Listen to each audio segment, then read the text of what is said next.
আসসালামু আলাইকুম আরহামাতুল্লাহ। আউযু বিল্লাহি মিনাশ শাইতানির রাজিম। বিসমিল্লাহির রহমানির রহিম। আলহামদুলিল্লাহি রাব্বিল আলামিন আর রহমানির রহিম মালিকি ইয়াউমিদ্দিন। ইয়্যাকা না'বুদু ওয়া ইয়্যাকা নাস্তাঈন। ইহদিনাস সিরাতাল মুস্তাকিম সিরাতাল লাযীনা আন'আমতা আলাইহিম গায়রিল মাগদুবি আলাইহিম ওয়ালাদ-দাল্লিন। আমিন। সকল প্রশংসা জগৎসমূহের প্রতিপালক আল্লাহর জন্য। আল্লাহর রাসূল সাল্লাল্লাহু আলাইহি সাল্লামের উপর দরুদ ও সালাম। আল কোরআনের আলোকে আমরা প্রমাণ করার চেষ্টা করব পৃথিবী গোলাকার। আল কোরআনের ৭৩ নং সূরা মুজাম্মিলের ৯ নং আয়াতে আল্লাহ বলেন, আউযু বিল্লাহি মিনাশ শাইতানির রাজিম। রব্বুল মাশরিকি ওয়াল মাগরিবি লা ইলাহা ইল্লা হুয়া ফাত্তাখিযহু ওয়াকিলা। অর্থাৎ তিনি পূর্ব ও পশ্চিমের পালনকর্তা, তিনি ছাড়া কোনো ইলাহ বা উপাস্য নেই, অতএব তাকেই তোমরা কার্য সম্পাদনকারী হিসেবে গ্রহণ করো। তারপর ৫৫ নং সূরা আর রহমানের ১৭ নং আয়াতে আল্লাহ বলেন, রব্বুল মাশরিকাইনি ও রব্বুল মাগরিবাইন। অর্থাৎ তিনি হলেন দুই পূর্ব এবং দুই পশ্চিমের পালনকর্তা। তারপরে ১৮ নং আয়াতে বলেন, ফাবিআইয়ি আলাই রাব্বিকুমা তুকাযযিবান। অতএব তোমরা উভয়ই তোমাদের প্রতিপালকের কোন কোন নিয়ামতকে অস্বীকার করবে। তারপর ৭০ নং সূরা মাআরিজের ৪০ নং আয়াতে আল্লাহ বলেন, ফালা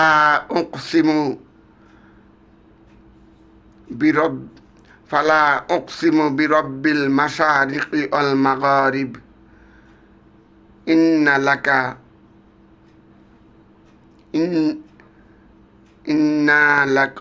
লাকাদিরুন। আয়াতটি আবার পড়ছি, ফালা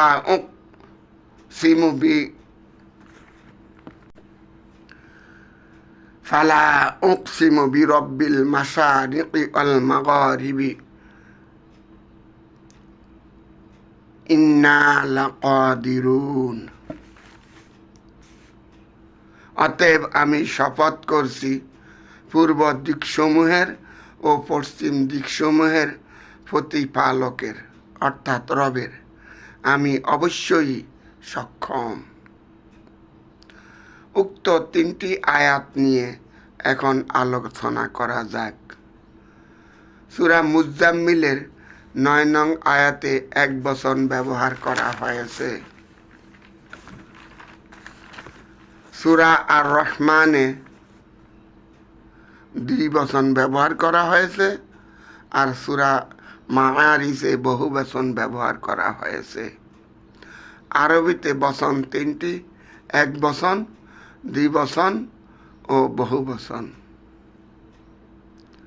এক বচনে মাশরিক, দ্বিবচনে মাশরিকাইনি, আর বহু বচনে মাশারিক। অনুরূপে এক বচনে মাগরিব, দ্বিবচনে মাগরিবাইনি, আর বহু বচনে মাগারিব। আমরা দেখি সূর্য পূর্ব দিকে উঠে এবং পশ্চিম দিকে অস্ত যায়।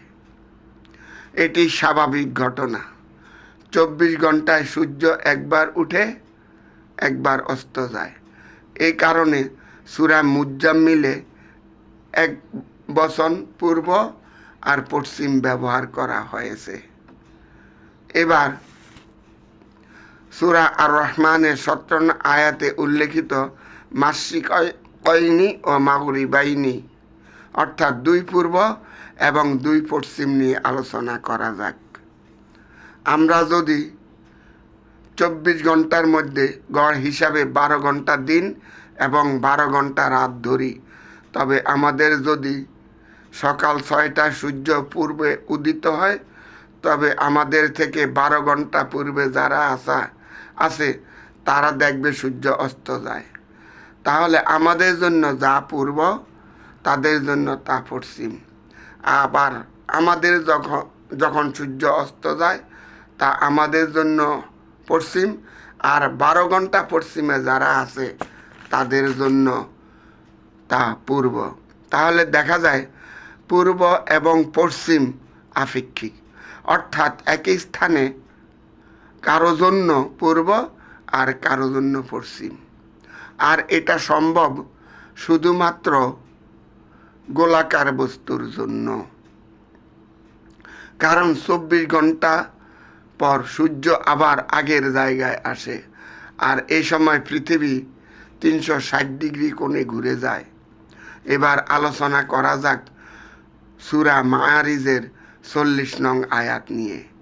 এখানে মাশারিক এবং মাগারিব ব্যবহার করা হয়েছে, অর্থাৎ পূর্ব দিকসমূহ এবং পশ্চিম দিকসমূহ। উক্ত শব্দ দুইটি বহুবচন। এবার একটু বিস্তারিত আলোচনা করা যাক। আমরা রমজানের সময় দেখি চট্টগ্রামে ইফতার যদি 6টায় হয়, ঢাকায় ইফতার হয় 6টা 5-এ।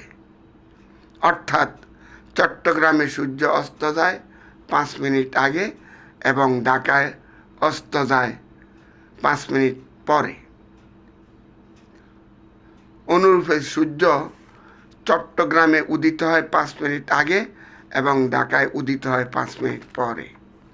এভাবে প্রতি সেকেন্ডেই পৃথিবীর অবস্থান পরিবর্তন হচ্ছে, অর্থাৎ প্রতি সেকেন্ডে কারো জন্য যা পূর্ব, অপরের জন্য তা পশ্চিম।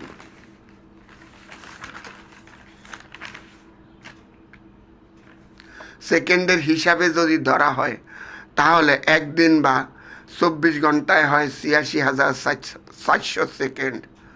তাহলে সেকেন্ডের হিসাবে 86,400 পূর্ব এবং 86,400 পশ্চিম হয়।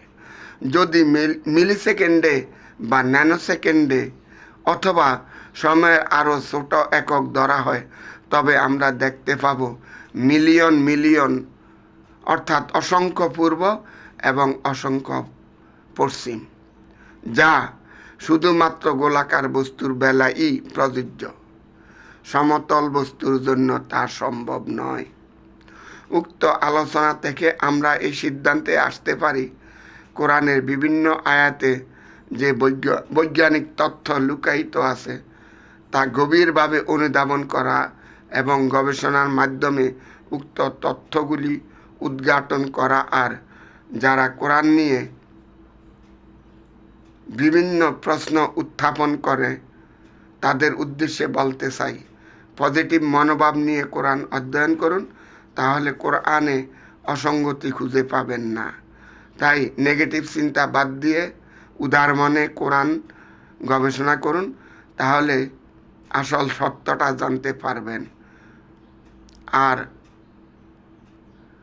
আল কোরআনে আজ থেকে প্রায় 1450 বছর পূর্বে এই তথ্যগুলি উল্লেখ করা হয়েছে, কিন্তু তখন মানুষ পৃথিবী সম্পর্কে আসলে কিছুই জানতো না। আমার এই আলোচনা ভুল ত্রুটি যদি হয়ে থাকে, তা ক্ষমা সুন্দর দৃষ্টিতে দেখবেন। আশা করি আল্লাহ আমাকে ক্ষমা করবেন। আর আল্লাহর ইচ্ছা ছাড়া কেউ কোনো কিছু বলতে পারে না। আমা তৌফিকি ইল্লা বিল্লাহ। যদি চ্যানেলটি ভালো লাগে তবে সাবস্ক্রাইব করে লাইক শেয়ার করুন এবং অন্যকে দেখার সুযোগ করে দিন। আসসালামু আলাইকুম আ রহমাতুল্লাহ।